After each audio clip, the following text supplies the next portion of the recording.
What's going on, y'all? It's Dizzy and I'm back with a blunt talk. Well, actually, this is the first blunt talk. I'm gonna use these to just say little shit I've been thinking, you feel me? A young philosophical nigga, I got ideas, I'm finna let them out, you dig? Nah, but for real, but what we're doing today is about expectations. Yup. Now, you're probably expecting me to go into some random ass speech about how I was deep thinking and self-reflecting and meditating and a whole lot of bullshit. And if that's what you think, you motherfucking right. Yeah, so a few years ago, I was thinking about how I could become more happy. Just the idea of like, how can I acquire more happiness, you dig? And when I was first thinking about it, I was like, the way to get more happy is probably by becoming less sad. And I thought about those ideas conversely. Like, also when you're less happy, you're more sad. I kind of like on a scale. So as one teeters, the other goes up, or as one goes up, the other goes down, you dig? It was just the idea at first. But I think that's how I used to think about it beforehand. But when I started thinking about it more and more, I stopped juxtaposing them and trying to find like differences and things like that, and started setting them as almost parallel ideas, or really thinking of them as one idea, as just a feeling rather than two different opposite feelings, yada yada. And so what changed then was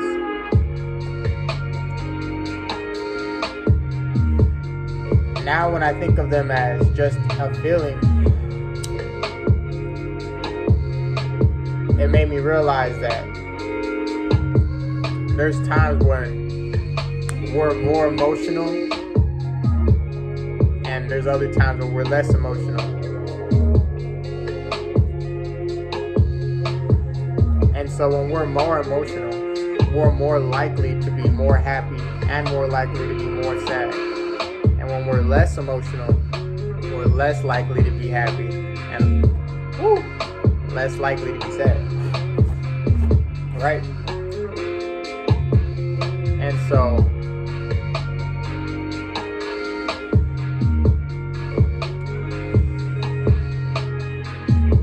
I was realizing this by thinking about like the world around me, you know? Like Tyler the Creator had this one song called I Fucking Hate You. And some of the lyrics were, it's crazy who makes me the happiest can make me the saddest. And that is kind of like the whole point. It's not two opposite ideas. It's the same. Like the person who makes me the happiest can make me the saddest. You dig? Like, I realized that we attach feelings to everything we experience in the world around us. And the more we are attached to a thing, the more we're going to feel about it in general.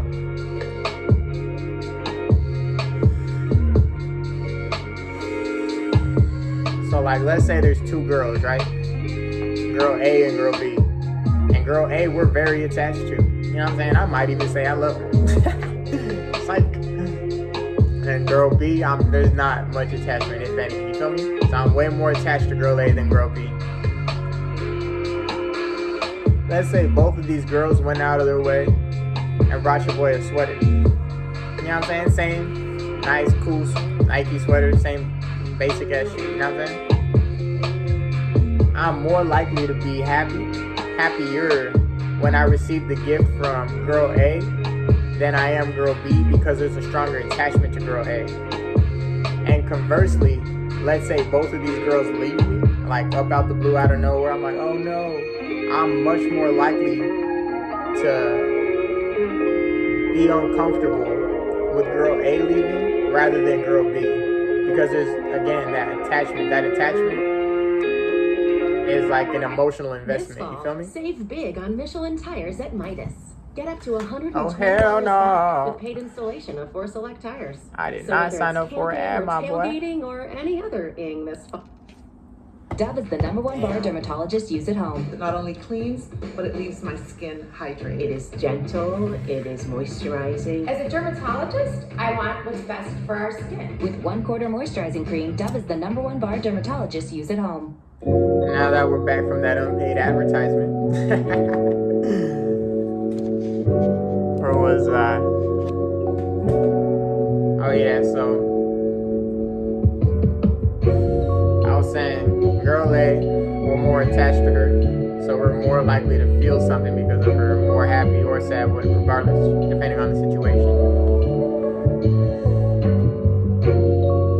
So you're probably thinking, how'd I go from talking about expectations and then all of a sudden jump to emotional attachments? And the reason I made that jump, which I don't really think is a jump, is because I look at them directly connected.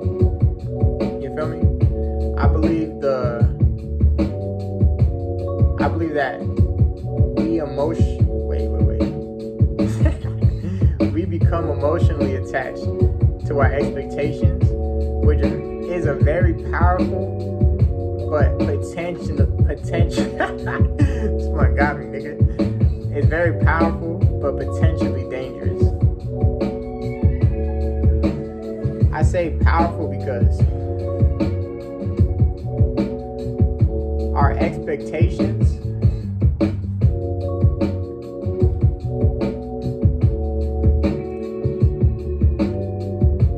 are like our desires, like what we want to happen, or we expect to happen, what we think is gonna happen.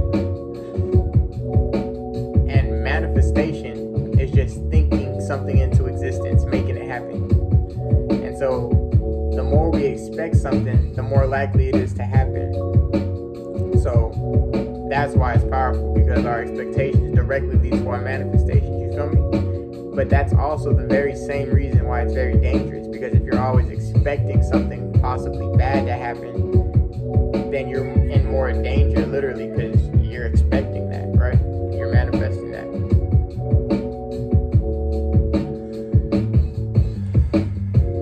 And I say dangerous because I look around and see people constantly mad about things not going the way they expected them to. And rather than finding a way to adapt to the situation, they just continue to be mad at the situation, you feel me? There's no problem solving going on. You should expect the unexpected, meaning expect there to be a lot of chaos in life. Chaos is just randomness, shit is randomly happening. It's not all gonna be good, it's not all gonna be bad, you feel me? But chaos is a part of life, and it seems to be always there when something important is going to happen. So you should expect things to not go your way in important situations, you know?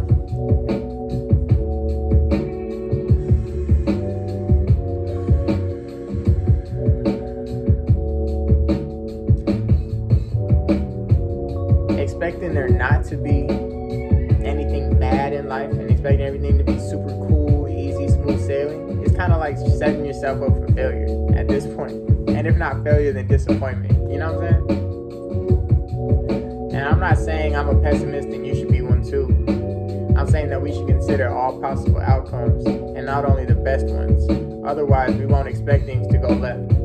And that surprise to us will be a more emotionally taxing than if we were to just take the time to consider that as a possibility also, you know? Like if we were to think that's a possibility at the beginning, we wouldn't be surprised at the end, like, damn, why the fuck? But we ain't even think that shit was a possibility, so now it comes and slaps us in the motherfucking face.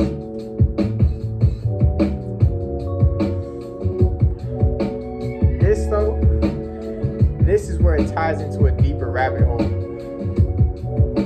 We don't like to think of negative possibilities or outcomes because we're afraid of them.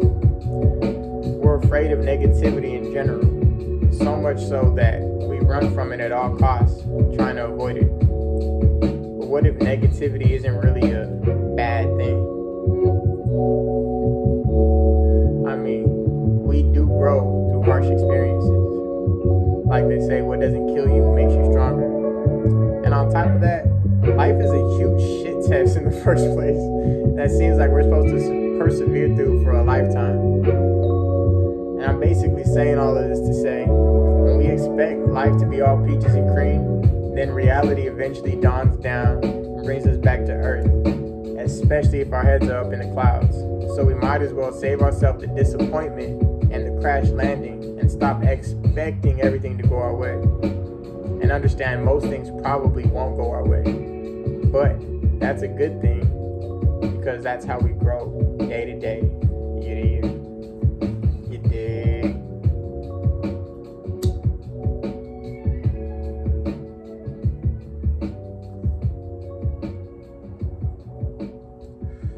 This is the first blunt talk, all about expectations, you dig? The main point is basically not to expect life to go bad, but don't expect life to be great either. Don't expect it to be horrible. When you expect it to be golden, you're kind of mad when it's silver, you feel me? Like you ain't have to expect bronze, you know what I'm saying? I find staying in the middle, it's kind of the chillest thing to do, you dig? That's my preference.